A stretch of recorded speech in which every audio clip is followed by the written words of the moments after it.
Terima kasih Anda masih bersama kami di Economic Challenges. Pak Hidayat, Wakil Presiden Budiono mengatakan industri otomotif itu tulang punggung industri nasional. Kementerian Perindustrian melihat peran industri otomotif ini seperti apa, Pak Hidayat? Industri otomotif itu adalah industri yang capital intensif dan juga labor intensif. Dia tuh multiplier efeknya banyak.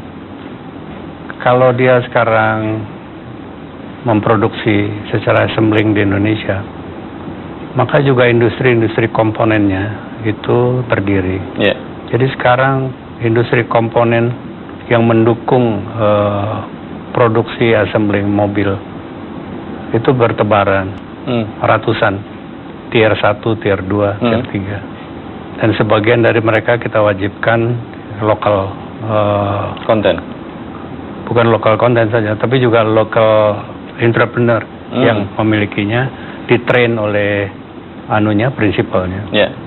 Sekarang ini produksi otomotif sudah 1,1 juta unit per tahun. 1,1 juta? Ya, tahun ini mungkin 1,2 juta unit. Saya mohon maaf, tapi mereka memproduksi itu karena memang demand-nya ada. Itu pun sekarang saya meminta kepada mereka, saya baru rapat dengan Gaikindo, agar meningkatkan ekspornya. Sekarang ekspornya itu 16%. Dari 1,1 juta itu, kami mentargetkan supaya bisa mencapai 30% dalam ke depan ini. Dan mereka kelihatannya menyanggupi, terutama prinsipal yang besar-besar. Jadi selain industri komponen, lalu juga multiplier kepada distribusi, bengkel dan sebagainya yang membutuhkan banyak tenaga dan juga yang skilled labor, terlatih.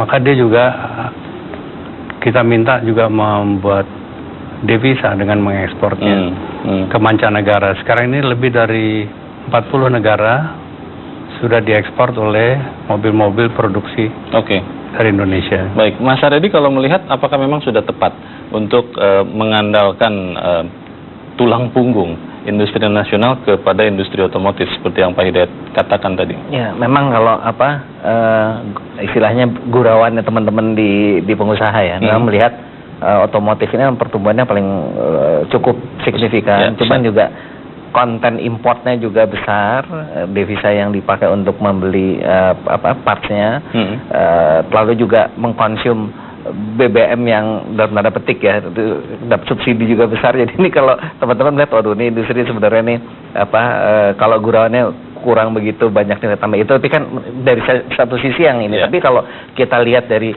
at the end dari penerimaan pajak dan sebagainya memang betul. Nah, mungkin kalau saya menyoroti kalau masalah otomotif ini dari segi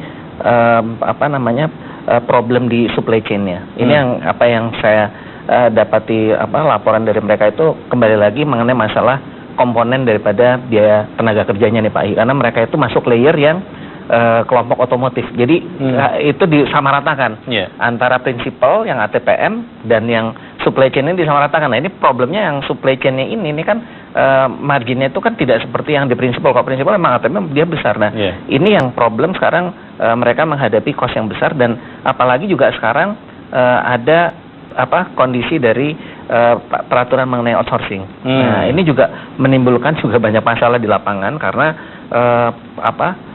dari kondisi ini mereka semua kena Pak. Jadi sampai kemarin kita juga meminta kepada Dirjen PHI Kementerian Tenaga Kerja untuk ke Jepang untuk mempelajari juga gimana sih sebetulnya yang namanya outsourcing, karena memang di industri otomotif itu sangat dimungkinkan. Itu mungkin kendalanya. Soal ketenaga kerjaan ini menjadi masalah serius yang nanti kita akan bahas selepas jeda berikut ini Bapak-bapak.